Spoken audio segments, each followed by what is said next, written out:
Assalamualaikum warahmatullahi. Bismillah walhamdulillah wassalatu wassalamu ala Rasulillah wa ba'd. Menghadap duli yang teramat mulia Tuanku Said Faizuddin Putra ibni Tuanku Said Sirajuddin Jamalul Lail, Raja Muda Perlis, merangkap Tuanku yang di-Pertua Majlis Agama Islam dan Adat Istiadat Melayu Perlis, Maib. Ampun Tuanku, Patik memohon limpah perkenan Tuanku untuk Patik meneruskan diskusi buku Zadul Mustaqni' pada pagi ini. Alhamdulillah. Ampun Tuanku. Dif-dif kehormat, tetamu-tetamu jemputan, hadirin hadirat yang dirahmati oleh Allah Subhanahu wa taala. Pada pagi ini alhamdulillah sekali lagi kita bersyukur kepada Allah kerana dengan izinnya kita dapat hadir dalam majlis simposium guru agama dan penyampaian tauliah kepada penerima-penerima tauliah mengajar agama Islam Negeri Perlis. Saya diamanahkan oleh pihak Jabatan Mufti Perlis pada pagi ini untuk memoderatorkan dan menguruskan diskusi buku yang akan digunakan sebagai silibus atau muqarrar pengajian di seluruh masjid-masjid di Negeri Perlis. Yang akan membahas atau mendiskusikan buku pada pagi ini bersama saya yang berbahagia, yang berusaha, sahibus samahah, Profesor Datuk Arif Perkasa, Dr. Muhammad Asri Zainal Abidin, Mufti Perlis. Bagi memulakan diskusi buku pada pagi ini, sebahagian daripada kita semua mungkin telah dibekalkan dan telah diedarkan buku yang telah dicetak dan telah ditaja, diwakafkan oleh Majlis Agama Islam Perlis Maib, yang mana buku ini merupakan terjemahan daripada Jabatan Mufti Perlis. Saya mulakan diskusi pada pagi ini dengan mengutarakan soalan yang pertama. Dalam pembentangan yang awal tadi kita melihat Profesor Madya Dr. Rozaimi telah menyebut tentang garis panduan dan juga kaedah yang digunakan oleh Jawatan Kuasa Fatwa Perlis seperti yang termaktub dalam Undang-Undang Tubuh Kerajaan Negeri Perlis, yang tidak terikat dengan mana-mana mazhab dan mengiktiraf ke semua mazhab-mazhab yang ada di dalam khazanah dunia Islam. Persoalan yang mungkin tertanya-tanya di kalangan kita, para asatizah dan seluruh masyarakat di Negeri Perlis dan seluruhnya Malaysia, kitab Zadul Mustaqni' merupakan matan di dalam fiqh mazhab Al-Imam Ahmad Ibn Hanbal, yang mana ia merupakan rujukan dan juga kitab yang menjadi panduan pengajaran dan juga perbincangan fiqh di dalam mazhab Hanbali. Dia berbeza dengan mazhab-mazhab yang lain. Mazhab Malik ada matan Al-Khalilnya, mazhab Al-Imam Syafi'i ada matan Minhaj yang dikarang oleh Al-Imam Nawawi. Di dalam mazhab Hanbali ada Zadul Mustaqni' yang dikarang oleh Al-Hajjawi. Persoalan yang mungkin kita boleh mengambil pencerahan daripada sahibus samahah, apa faktor pemilihan matan mazhab Hanbali ini dipilih untuk diterjemahkan dan dijadikan sukatan pengajaran dan pengajian di Negeri Perlis, sedangkan Perlis terbuka dan terkenal dengan kepelbagaian pandangan-pandangan mazhab di dalam fatwa dan pengamalan di dalam negeri ini. Jadi mungkin sahibus samahah boleh memberikan jawapan kepada persoalan tersebut. Dipersilakan. Assalamualaikum warahmatullahi wabarakatuh. Alhamdulillah wassalatu wassalamu ala Rasulillah wa ba'd. Menghadap ke bawah duli yang teramat mulia Tuanku Raja Muda Perlis, Patik mohon perkenan ke bawah duli yang teramat mulia untuk Patik menyampaikan bicara di dalam diskusi ini. Yang berhormat Exco Agama mewakili Yang Berhormat Menteri Besar, Yang Berhormat Speaker, Yang Berhormat ahli-ahli mesyuarat kerajaan negeri dan segala pimpinan, tokoh-tokoh, ahli-ahli ilmuwan, para asatizah, para ulama dan tokoh-tokoh yang hadir pada hari ini. Sebelum kita pergi kepada matan ini adalah matan di dalam fiqh, dalam fiqh. Kalau Indonesia dia kata fiqh. Fiqh adalah merupakan satu benda yang kita pelajari berhubung dengan hukum hakam. Apa itu fiqh? Sebelum kita cerita apa itu matan, kita kena cerita apa itu fiqh dulu. Kerana kita setiap hari sebut fiqh. Fiqh mazhab Hanbali, fiqh mazhab Syafi'i, fiqh mazhab Hanafi, fiqh mazhab Malik. Bila kita cakap dalam slogan, kita akan kata menegakkan syariah Islamiah. Kita tak kata menegakkan fiqh Islam. Kenapa kita tak kata menegakkan fiqh Islam? Kita kata menegakkan syariah. Apa beza syariah dan fiqh?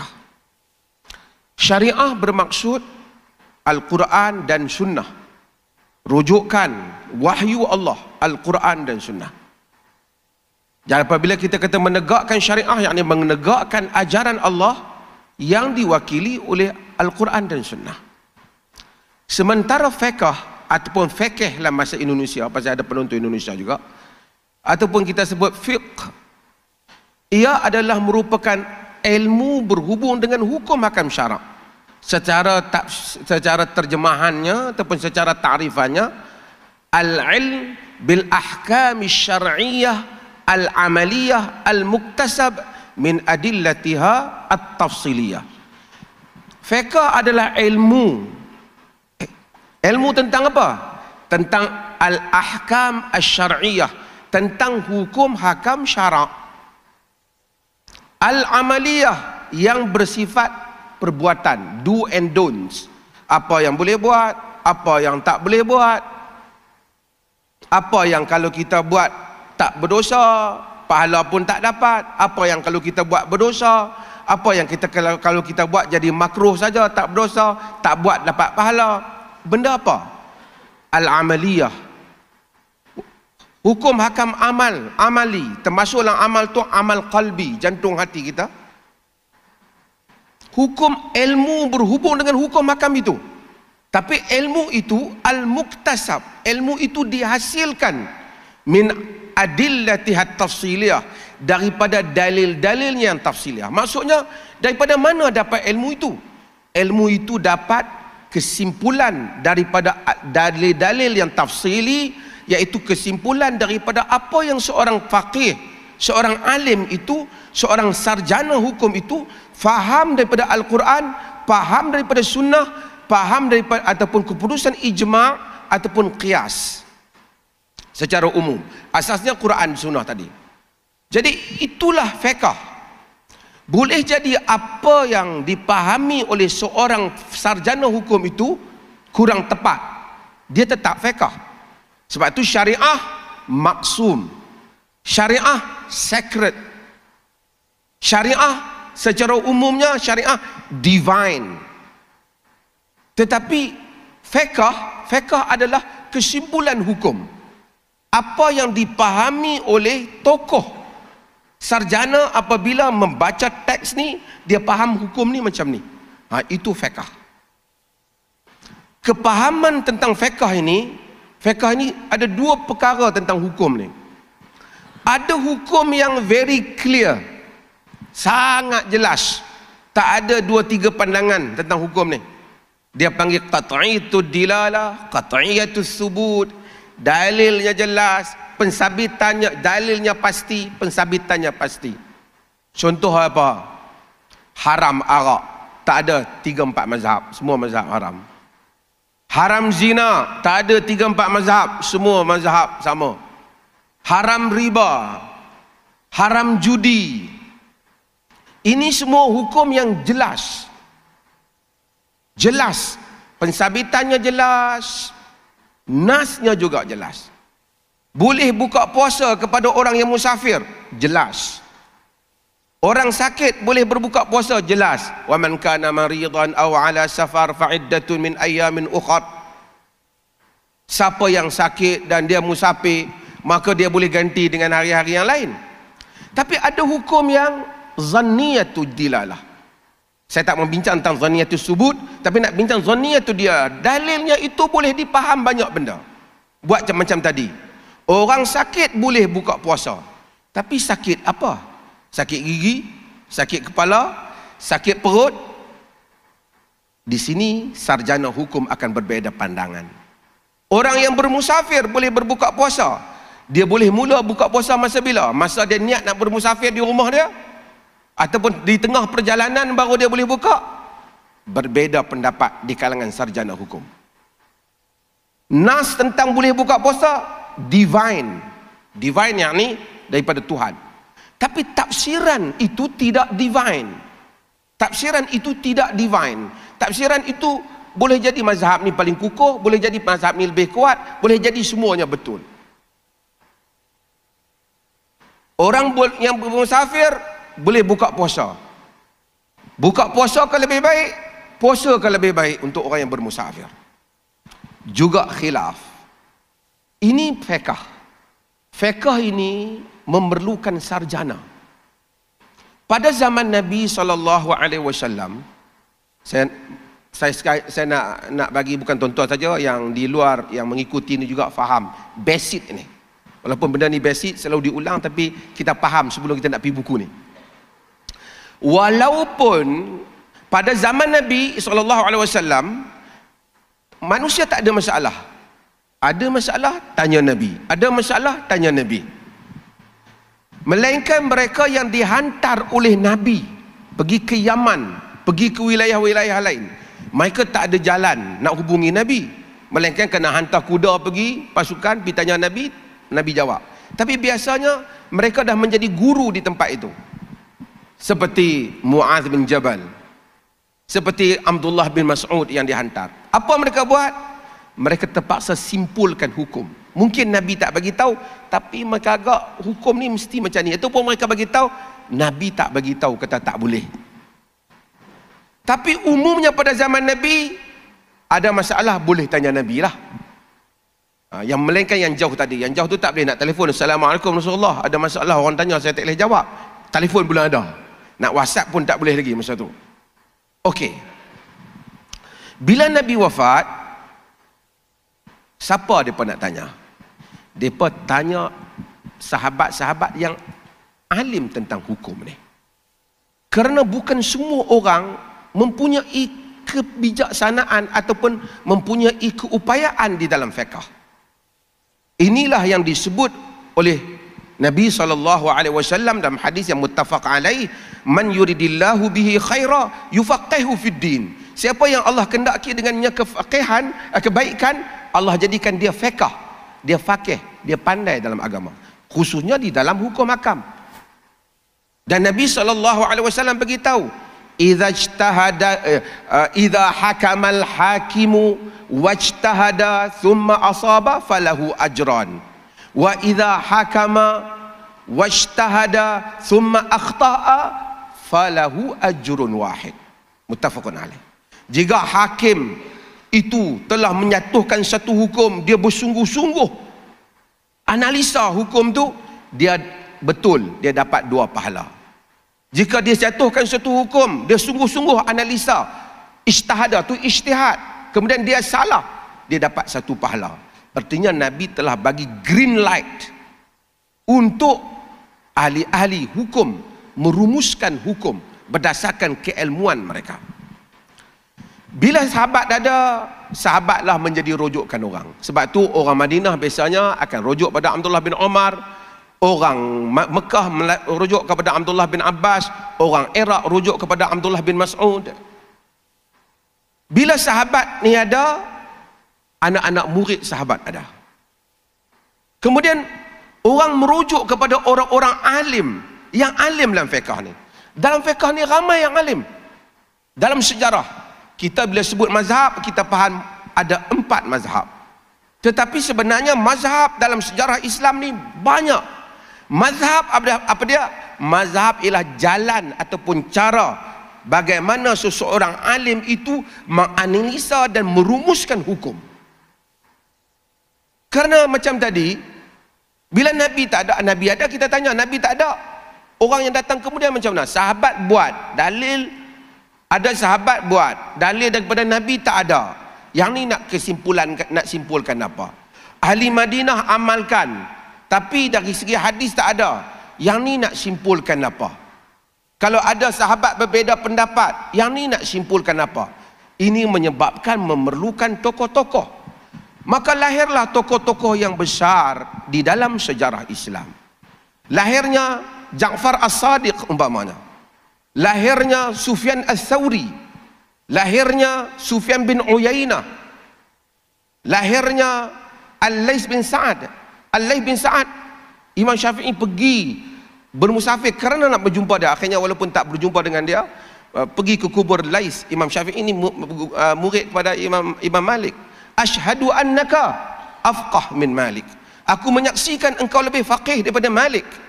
Al-Laits bin Sa'ad, alim. Kita ada Ishaq bin Rahuyah, ataupun dibaca dengan Rahawai. Ada orang komplain dulu, orang baca pun tak erti. Dia kata orang baca Rahawai, baca Rahuyah. Rahawai pun boleh baca, Rahuyah pun boleh baca. Siapa yang baca kitab Tadribur Rawi As-Suyuti, dia kata wal muhaddisuna la yuhibbuna waih, dan muhaddisun tak suka waih.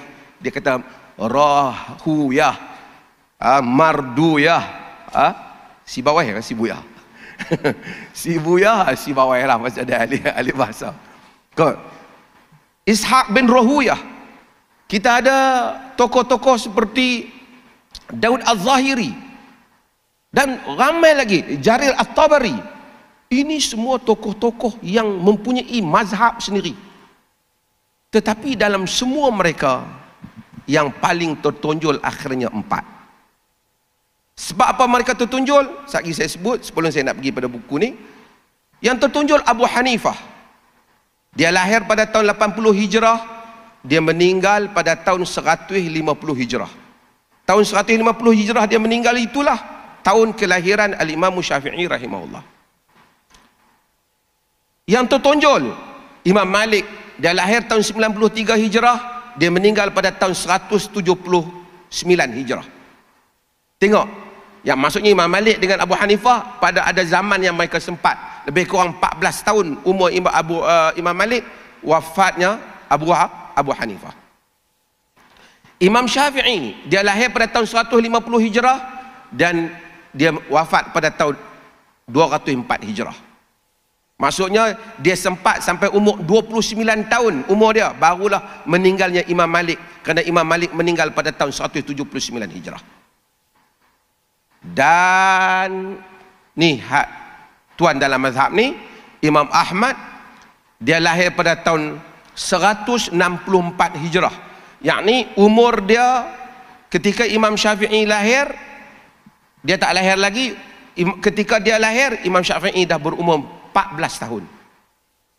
Dia berguru juga dengan Imam Syafi'i. Imam Syafi'i berguru dengan Imam Malik.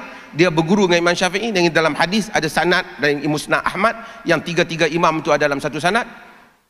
Dan kemudian dia meninggal pada tahun 241 Hijrah. Bayangkan, Imam Syafi'i muda, meninggal pada tahun 204 Hijrah, artinya lebih kurang 53-54 tahun Imam Syafi'i meninggal. Imam Ahmad lahir pada tahun 164, meninggal pada tahun 241. 80 lebih umur dia, lama. 30 tahun dia ekstra lebih daripada Imam Syafi'i. Mereka ni berguru, dan empat-empat ni menjadi mazhab yang prominent, yang muncul di kalangan Islam. Pasal apa yang lain tadi tak muncul? Banyak sebab. Salah satu sebab mungkin kita kata mazhab-mazhab ni buku-buku depa banyak ditulis. Depa pun mungkin menghasilkan buku seperti Imam Syafi'i, Imam Malik ada dengan Muwatta'nya, Imam Ahmad ada dengan Musnadnya, dan juga yang lain-lain yang dinukilkan daripada dia. Dan kemudian anak murid mereka menghasilkan buku-buku, menyebabkan mazhab mereka mendominasikan dunia Islam. Bukan mazhab lain tak ada. Habis mazhab-mazhab yang lain tu ada, tapi ada kaul-kaul mereka, pendapat-pendapat mereka itu ada. Tapi nak menjadi satu mazhab yang lengkap, yang boleh berdiri dengan sendirinya, tidak dapat melainkan 4 ini. Disebabkan kerana faktor-faktor tadi. Anak murid ramai, penulisan cukup. Ini pengajaran pada kita. Apabila kita nak mewujudkan satu sistem yang stabil, kita memerlukan support sistem yang cukup. Imam-imam tidak bermaksud mewujudkan mazhab, tapi dengan sendirinya keilmuan mereka diwarisi dengan lengkap. Dengan itu maka ada buku-buku mereka yang ditulis. Saya nak ringkaskan ni. Buku-buku mereka yang ditulis di dalam mazhab mereka. Banyak buku-buku yang dihasilkan dalam mazhab tadi Hanafi, dalam mazhab Malik, dalam mazhab Syafi'i, dan juga dalam mazhab Hanbali. Buku-buku ni ada buku yang ditulis dengan tebal, banyak. Ada buku yang ditulis ringkas. Antara pendekatan buku-buku mazhab yang ditulis, mereka tulis apa yang dinamakan dengan mutun ataupun matan. Matan ini ialah himpunan ilmu dalam bab-bab tertentu yang diringkas, dipadatkan, dielokkan, perkataan dia sikit tapi makna dia banyak. Biasanya buku-buku matan ni dalil-dalil dia tak bubuh. Contoh-contoh pun dia jarang bubuh. Sebab dia nak ringkas supaya semua orang boleh baca dengan cepat. Maka adalah mazhab Malik tadi seperti matan Al-Quduri. Yang ni Abul Husain Al-Quduri, tokohlah mazhab Malik. Tadi kita sebut apa? Mukhtasar Khalil oleh Khalil bin Ishaq di dalam mazhab Malik. Dalam mazhab Syafi'i semua tahu Minhajut Talibin, Al-Minhaj. Semua dalam mazhab Syafi'i. Ada lagi matan Abi Suja' ataupun terkenal dengan matan Al-Ghayati wa Taqrib. Di dalam mazhab Hambali ada matan-matan yang banyak. Kan? Ada matan yang banyak. Al-Muqni', ada matan sebelum Muqni', Mukhtasar Al-Kharaqi dan Zadul Mustaqni' yang merupakan ringkasan kepada Al-Muqni'. Matan-matan ini dibaca oleh ahli ilmu, pelajar-pelajar ilmu, dan bila mereka baca sikit tapi huraian dia akan banyak. Sebab dia dah kompreskan, dia dah ambil yang penting saja. Dia letakkan, itu maksud matan. Daripada matan inilah orang akan buat syarah. Al-Quduri ada Al-Lubab, syarah dalam kitab dia. Mukhtasar Khalil juga ada Mawahibul Jalil, syarah kitab dia. Ini apa? Al-Minhaj, Minhajut Talibin, apa syarah dia? Tuhfatul Muhtaj. Lagi? Nihayatul Muhtaj, Nihayatul Muhtaj Ramli. Tuhfatul Muhtaj, Mughnil Muhtaj, Khatib Asy-Syarbini. Lagi? Tuhfatul Muhtaj Al-Haytami. Dan ini syarah dia kebelakangan ini banyak. Antara syarah dia yang terkenal yang ramai ustaz-ustaz kita ialah Syarhul Mumti' Al-Syekh Muhammad Saleh Ibn Utsaimin. Ini latar kitab. Kenapa berlakunya kitab-kitab mutu ni? Itu sejarah dia nak membolehkan orang-orang yang mengaji baca sikit, hurai dia panjang. Dalil duduk kat siapa? Duduk pada tok-tok guru yang hurai. Tok-tok guru ni lah yang kita nak tuan-tuan jadi di masjid-masjid dan di surau-surau. Ya, terima kasih. Okey Datuk, kita pergi pada soalan yang kedua. Setelah kita mendapat penjelasan tentang matan Zadul Mustaqni'. Tapi seperti yang telah disebut dalam mukadimah, kalau tuan-tuan tengok apa yang ditulis oleh Datuk dalam mukadimah Zadul Mustaqni', Zadul Mustaqni' ialah ringkasan kepada Al-Muqni' yang ditulis oleh Al-Imam Ibn Qudamah, yang mana disebut oleh penulis Zadul Mustaqni' bahawa dia memilih pendapat yang pada pandangan dia yang kuat, rajih di dalam mazhab Ahmad ibn Hanbal. Jadi apa yang ada dalam Zadul Mustaqni' ni dianggap pandangan yang paling muktamad, yang paling rajih di sisi mazhab Hanbali. Walau bagaimanapun Datuk juga menyebut dalam mukadimah itu tidak semua pandangan yang dianggap kuat, muktamad di sisi Al-Hajawi juga dianggap kuat di dalam mazhab Hanbali. Itu apa yang disebut dalam mukadimah. Dan Datuk juga menyebut, soalan saya nak pergi ke situ. Datuk juga menyebut bahawa tidaklah semua pandangan-pandangan yang dipilih di dalam Zadul Mustaqni' yang dianggap kuat oleh Al-Hajawi bersamaan dengan pandangan fatwa yang dipilih oleh pemerintah ataupun jawatan kuasa Perlis. Jadi mungkin para asatizah yang akan mengajar Zadul Mustaqni' nanti membaca matan ini, bagaimana nak mengharmonikan di antara pandangan yang disebut dalam Zadul Mustaqni' dengan pengamalan dan tarjihan yang dibuat oleh jawatan kuasa fatwa. Mungkin panduan sikit kepada Datuk. Okey, terima kasih. Bila saya sebut muqaddimah fiqh, fiqh bererti ilmu. Ilmu dengan tentang hukum hakam amaliyah tadi, syarak yang amaliyah tadi, syar'iyah amaliyah tadi. berdasarkan al-mustanbatah yang diambil daripada dalil. Kalau orang yang tak ada mampu ambil dalil, orang telah buat dah, cari dalil dekat dia sehingga buat hukum. Yang cari dalil, susun hukum, atur hukum, itulah tuan-tuan punya mazhab. Mereka tak katalah saya menubuhkan mazhab, tapi dengan sendirinya mereka jadi mazhab. Orang yang mengikut mazhab itu kita panggil at-tamadhhub, orang yang bermazhab. Tamadhhub ni apa?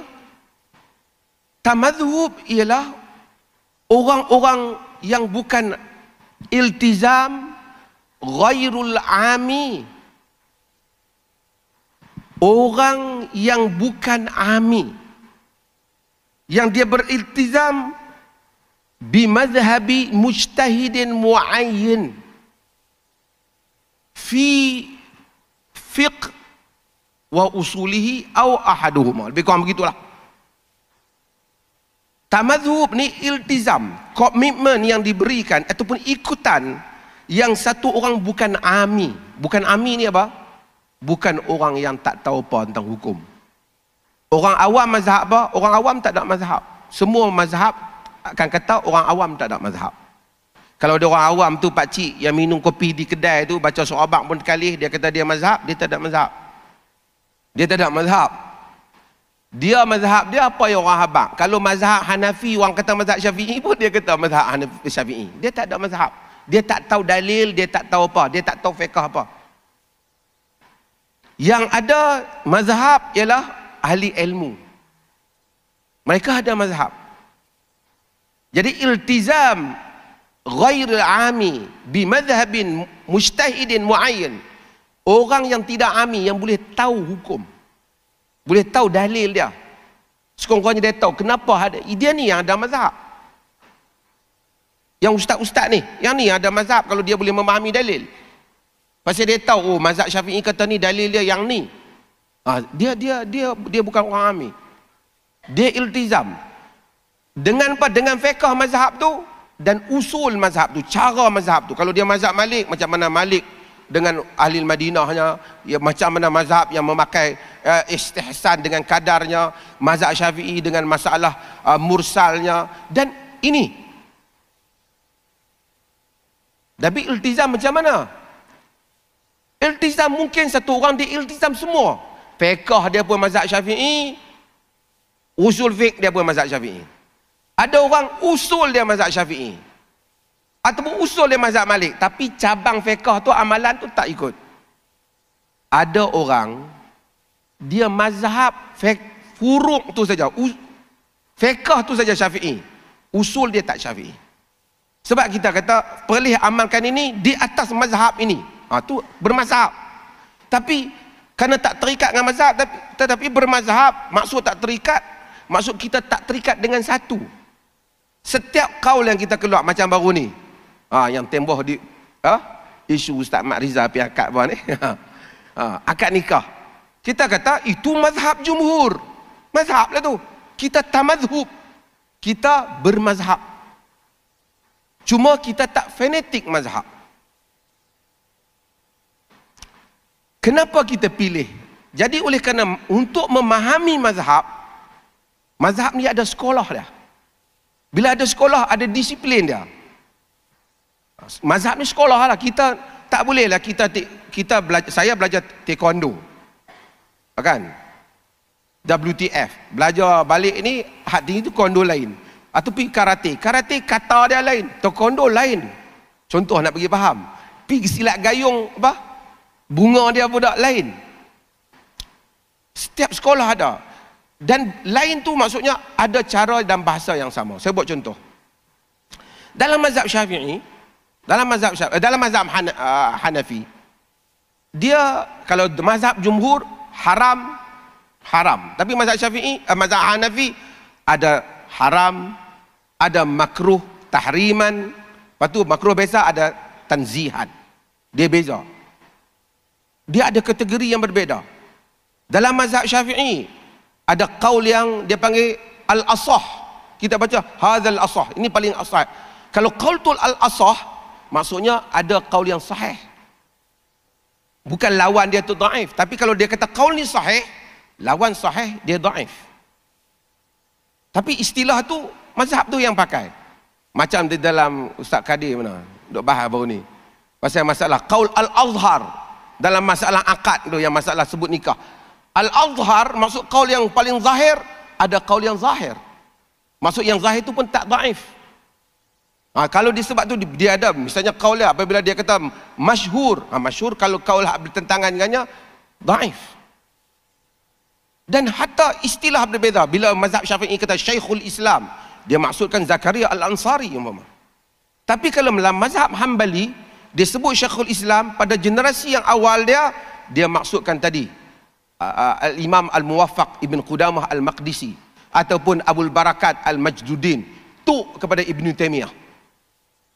Abdul Salam Ibn Taymiyah dia tokoh Hambali besar, rujukan kitab. Tapi kalau orang kemudian dalam mazhab Hambali sebut Syekhul Islam, dia maksudkan bukan tu, dia maksudkan cucu dia, Ahmad bin Abdul Halim At-Taymiyah, Ibn Taymiyah dalam mazhab Hambali. Jadi setiap mazhab ada bahasa. Sebab tu hatta kita ahli fiqh ada bahasa dia. Ini Dr. Ruzaimi di dalam hadis, ahli hadis. Sebab tu saya pernah dengar satu orang kata ini hadis yang mungkar. Dia pun kata kita tak boleh amal kerana man ra'a munkaran falyughayyir. Siapa yang lihat mungkar hendaklah dia ubah dengan tangan. Mungkar di sisi ahli hadis bukan mungkar tu. Mungkar ahli hadis ialah golongan yang dhaif, riwayat dhaif yang menyalahi siqah. Kan? Jadi ini adalah itu pada ni banyak lagi dia punya penelitian sebahagian mensamakan mungkar dan syaz ini dalam ilmu hadis. Tapi yang pentingnya setiap ilmu ada hatta dalam tasawuf. Dalam tasawuf ada istilah yang digunakan oleh ahli tasawuf. Kenapa kita pilih yang ni? Kita nak exercise supaya ustaz-ustaz kita, bukan semua yang berkemampuan, mempelajari buku ini dan mempelajari disiplin buku. Kita akan ada, dengan itu kita akan tahu macam mana. Kerana kalau kita gagal membaca matan fiqh, macam mana kita nak tahu fiqh?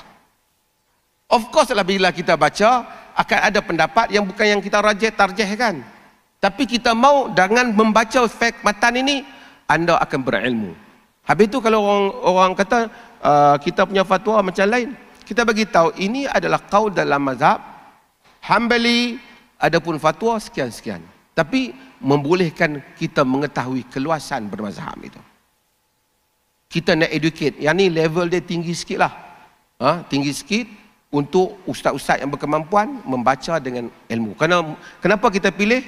Kerana dia mudah, syarah moden ada. Kitab-kitab lain macam, kita ada juga matan Abi Syuja' dia baca dan seumpamanya. Tapi yang ni menyebabkan ada matan syarah yang moden. Dia kitab matan ni, kitab ringkas ini, dia ada syarah. Syarah bagi perkataan-perkataan dia ni. Ulama-ulama dulu dia tengok bagaimana school berkembang, sekolah pemikiran berkembang.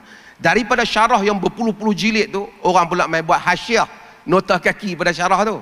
Jadi kitab yang lain. Lepas tu nota kaki ada orang main buat takrir. Tengok. Beautiful. Sekolah fiqh. Sebab tu kita kata lihat fiqh yang luas. Supaya kita dapat mengambil manfaat daripada khazanah Islam yang besar. Jangan jumud. Kalau jumud sempit macam itulah, haram, tak sah dah. Tapi bila tengok luas, kita akan lihat khazanah fiqh yang sangat berharga di dalam Islam. Dan ini mungkin pusingan yang terakhir dan soalan yang terakhir daripada apa yang telah diperjelaskan oleh sahibus samahah mufti daripada awal hingga akhir tadi.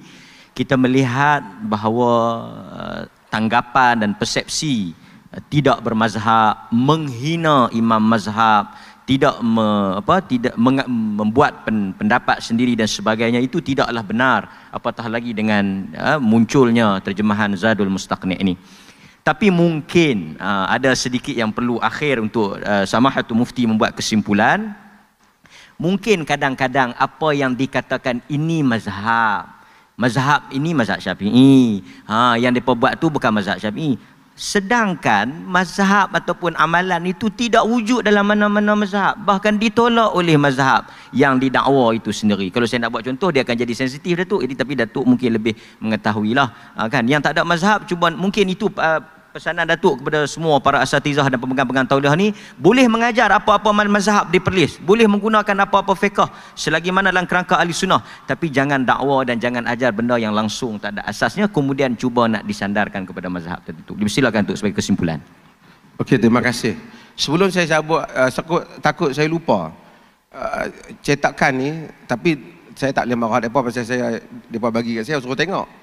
Saya lupa terlepas pandang. Ni saya tengok bawah ni. Nama dia Al-Hajjawi. Ada syaddah. Al-Hajjawi. Kerana Al-Hajjawi ini, dia daripada kampung Hajjah. Hajjah ni di Nablus, Palestin. Nablus, Palestin. Nabulusi. Di Palestin. Jadi Hajjawi. Tolong bubuh syaddah tak ada.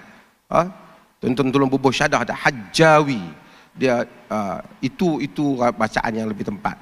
Mungkin hari ini Ustaz saya ambil daripada satu buku yang cetak di Saudi, saya tengok ditulis Hajjawi yang tu ditulis oleh Dr. Ziab Al-Ghamidi tentang Al-Madkhal ila Madhhab Al-Hanbali pun Hajjawi. Okey, saya sikit nak sebut sikit Ustaz sikit. Mazhab Hanbali ni, kita bila study sejarah skul mazhab ni beautiful. Kita tengok macam mana Islam dan ilmu fiqh itu berkembang. Mazhab Hanbali ni dia Imam Ahmad. Imam Ahmad ni dia di Baghdad. Dia lahir tadi saya dah beritahu dia 164 Hijrah di Baghdad. Baghdad environment dia ilmuwan. Di mana dia berjumpa dengan Imam Syafi'i ketika Imam Syafi'i di Baghdad lah. Dia berjumpa. Walaupun ada riwayat dia pernah hadir ke kelas ataupun ke kuliah Imam Syafi'i di Masjidil Haram dengan Abdul Razak. Dia di sana Imam Ahmad berkembang, dan Imam Ahmad kita tahu dalam sejarah dia pernah menghadapi kontroversi yang hebat. Dia disebat oleh pemerintah sebab tak bersetuju dengan khalifah Mu'tazilah yang berhubung dengan idea khalqul Quran. Kemudian mazhab dia berkembang di Baghdad. Dia hampir tak keluar daripada Baghdad tu mazhab dia. Kemudian hinggalah pada kurun yang keempat, dia mula keluar ke Syam. Di Syam ni, dia mula keluar termasuk di kawasan Palestin sekarang ni, banyak mazhab Hanbali. Sebab tu kita tengok Al-Maqdisi, Al-Muwaffaq. Kitab ni, Zadul Mustaqni' ni, dia adalah ringkasan kepada kitab matan yang lain, iaitu matan Al-Muqni'. Matan Al-Muqni' itu ialah matan yang dibuat oleh Al-Imam Al-Muwaffaq, yang Muwaffaquddin Ibn Qudamah Al-Hambali Al-Maqdisi. Itu tokoh besar di dalam 620 Hijrah dia meninggal. Jadi itu imam ini Al-Hajjawi, dia ringkaskan balik Al-Muqni' itu. Tengok setelah dia mai tahun bila? Dia meninggal tahun 968. 400 tahun kemudian dia meringkaskan setelah kitab tu memang duk berjalan dalam mazhab Hanbali. Mazhab Hanbali ni bila dia duduk masa zaman pemerintah Abbasiyah, dia berkembang juga. Kemudian dia naik, dia tak ubah banyak dia naik. Kemudian dia pergi ke Palestin. Kemudian yang popular mazhab Hanbali ini apabila dia mula mendapat tempat, dia menjadi mazhab di Diyar Khalij, di negara-negara Teluk. Saudi mazhab Hanbali, Qatar mazhab Hanbali, kebanyakan negara Teluk sekarang mazhab dia Hanbali. Di Baghdad, Imam Ahmad lahir di sana, tapi dia tak ada tempat sana. Mazhab apa yang kuat? Hanafi lah. Kerana Abu Yusuf, orang kanan Abu Hanifah, telah menerima jawatan sebagai Qadhi Qudah. Qadhi Qudah ni macam mufti besar. Masa tu guna Qadhi Qudah, the first Qadhi Qudah in Islamic history, Muslim history. Qadhi Qudah yang pertama, Al-Qadhi Abu Yusuf, dia pegang jawatan. Dengan itu mazhab Hanbali menguasai dunia Islam. Sebab mufti dia adalah mazhab Hanafi. Mazhab Hanafi, mufti dia Hanafi, Abu Hanifah. Sehingga mari kerajaan Osmaniyah pun Hanafi lagi. Sebab tu Hanafi begitu menguasai. Mazhab Syafi'i, dia pergi kepada beberapa wilayah yang lain, termasuk mai ke tempat kita ni, dia pergi beberapa negara Arab, dia pergi ke Mesir dan seumpamanya. Mazhab Malik, Imam Malik yang duduk di Madinah, mazhab tu akhirnya dia pergi ke Afrika, dia pergi melalui Yahya bin Yahya Al-Laisi, dia pergi melalui Sabtun, dia pergi duduk di Andalus, dia duduk di Afrika. Dia berkembang. Sekarang ni mazhab Hambali ini dia jadi masyhur disebabkan kerana Saudi dengan kekuatan duit dia, ulama dia, siaran dia, buku-buku yang dia cetak, banyaklah cetak syarah-syarah bagi mazhab Hambali. Dia pula ada universiti, ada apa. Demikianlah. Dan kita apa? Kita pengguna ni apa? Bahan ni. Kita apa beza kita dengan orang lain? Perleh macam majoriti dalam dunia ni. Cuba tengok majlis fatwa peringkat dunia. Semuanya sama macam perleh ambil. Tidak terikat dengan mazhab. Bukan menolak mazhab. Bermaksud menghormati semua mazhab. Menilai satu-satu isu. Melihat kepada semua hujah daripada semua mazhab. Dan kemudian membuat pemilihan. Bukan kita ijtihad sendiri. Kita tarjih saja. Kita pilih yang ini untuk dijadikan pegangan bagi negeri. Ini saya rasa orang Perlis dah clear berapa kali kita bagi tahu. Cuma ada orang kadang-kadang dia amalkan satu benda yang mazhab apa pun tak ada. Tapi dia kerana dia tengok ustaz dia Syafi'i, dia kata kita buat macam tu lah, kita mazhab Syafi'i. Tak ada. Pasal apa dia duk pergi buat berzikir kuat lepas sembahyang ni umpamanya, kita mazhab Syafi'i. Sedangkan nas jelas dalam ulama-ulama Syafi'i suruh merendahkan zikir selepas salat. Tak ada dalil. Tapi kenapa? Kerana orang buat, dia pun sangka. So, orang awam ni dia tak tahu. Kunuri arwah, kita mazhab Syafi'i, itu kita buat kunuri arwah. Padahal benda tu dilarang dalam mazhab Syafi'i. Larang mazhab Syafi'i. Dakwaan-dakwaan ni tak ada mazhab. Yang kita bincang ni yang ada mazhab, maksudnya yang dibincangkan oleh imam-imam ini. Dalam Perlis, semua pandangan-pandangan imam ni boleh dibincangkan secara ilmiah dan diberitahu secara ilmiah. Cumanya apa yang telah menjadi fatwa, kita bagi tahu amalan dalam negeri sebegini. Kita tahu bismillah kuat ada dalam mazhab Syafi'i bagi bacaan yang jahar. Tapi amalan dalam negeri seperti yang diamalkan dalam mazhab Hambali dan diamalkan dalam mazhab Hanafi dan dalam Malik langsung tak bismillah. Okey, jadi kita bagi tahu tak apa, tapi kita tahu tarjih kita yang ni. Kerana this is the high level of education di mana kita cuba mengangkat umat supaya sentiasa peka dengan apa yang dibahaskan oleh para sarjana. Sepatutnya orang Perlis sentiasa luas ufuk pandangnya, luas sisi melihat sesuatu benda dan akan menjadi orang yang paling educated berhubung dengan agama. Inilah harapan kita sebagai tujuan kita. So buku ni pun akan dibaca oleh tuan-tuan dengan cara yang begitu ilmiah, perbahasan, melihat keluasan dan melihat perbincangan. Dia akan menjadi very beautiful perbincangan, kesarjanaan, keluasan. Kunci kita satu, jangan fanatik. Jangan fanatik. Tetapi melihat kepada keluasan agama itu sendiri. Sekian, wassalamualaikum warahmatullahi wabarakatuh. Waalaikumsalam warahmatullahi. Alhamdulillah, selesailah diskusi ringkas buku Zadul Mustaqni' pada pagi ini. Patik menjunjung kasih sekali lagi tuanku di atas limbah perkenan tuanku, dan Patik dengan penuh hormatnya menyerahkan kembali majlis kepada pengurusi majlis.